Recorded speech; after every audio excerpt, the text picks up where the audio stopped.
തീരുവ ആഘാതത്തിന് പിന്നാലെ തകർന്നടിഞ്ഞ ഓഹരി വിപണി തിരിച്ചു കയറാനുള്ള ശ്രമത്തിൽ സെൻസെക്സ് 1200 പോയിന്റ് ഉയർന്നാണ് വ്യാപാരം തുടങ്ങിയത്. നിഫ്റ്റി 369 പോയിന്റ് ഉയർന്നു. മറ്റ് ഏഷ്യൻ വിപണികളും കരകയറാനുള്ള ശ്രമത്തിലാണ്.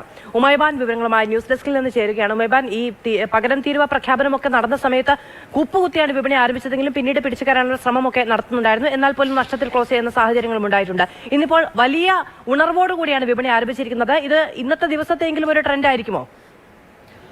മധു, ചിലപ്പോൾ നമുക്ക് ആ രീതിയിൽ തന്നെ വിലയിരുത്തേണ്ടി വരും ഇന്നത്തെ ഒരു ട്രെൻഡ് മാത്രമായിട്ട്. കാരണം ഈ തീരുവ പ്രഖ്യാപനത്തിന് പിന്നാലെ ഉണ്ടായ വിപണിയിലുണ്ടായ വലിയ തകർച്ച, അതിൽ നിന്നുള്ള ഒരു കരകയറൽ, അത് വലിയ ആശ്വാസം തന്നെയാണ്. ഇന്നലെ ഈ സമയത്ത് നമ്മൾ ഓഹരി വിപണികളിൽ ആഗോളതലത്തിലുണ്ടായ നഷ്ടത്തെക്കുറിച്ചാണ് സംസാരിച്ചത്. പക്ഷേ ഇന്ന് ഈ ദിവസം ഉണ്ടായ ഒരു ഉയർച്ച, അത് ഇന്ത്യൻ വിപണിയിൽ മാത്രമല്ല ഏഷ്യൻ വിപണിയിൽ മൊത്തത്തിൽ അങ്ങ് വലിയ ഒരു ആശ്വാസമായിട്ട് നിലകൊള്ളുന്നു എന്നുള്ളതാണ്.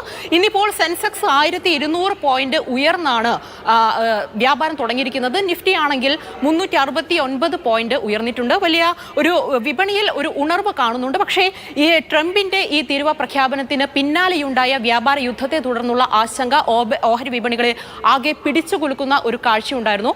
അത് ഒരു 2 ആഴ്ച കൂടി ഈ ഒരു ആശ്വാസത്തോടെ ഈ വിപണി ഉണർന്നാൽ മാത്രമാണ് ഈ തീരുവ പ്രഖ്യാപനത്തിന് പിന്നാലെയുണ്ടായ ആശങ്കകളിൽ നിന്ന് വിപണി പൂർണ്ണമായും അല്ലെങ്കിൽ ഒരു ശരാശരി തോതിലെങ്കിലും കരകയറി എന്ന് നമുക്ക് ആശ്വസിക്കാൻ വകയുള്ളൂ.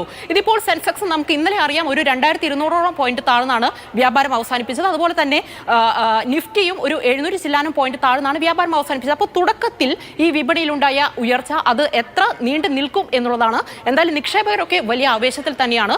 ഇപ്പോൾ നേരത്തെ സൂചിപ്പിച്ച പോലെ തന്നെ ഏഷ്യൻ വിപണികൾ നോക്കുകയാണെങ്കിൽ ഇപ്പോൾ ജപ്പാനിലെ നിക്കി ഏതാണ്ട് ഇപ്പോൾ തുടങ്ങിയപ്പോൾ തന്നെ ഒരു 6% ഉണർവ് കാണിക്കുന്നുണ്ട്. ഇന്നലെയാണെങ്കിൽ 8% ഇടിഞ്ഞാണ് ഈ നിക്കി സൂചിക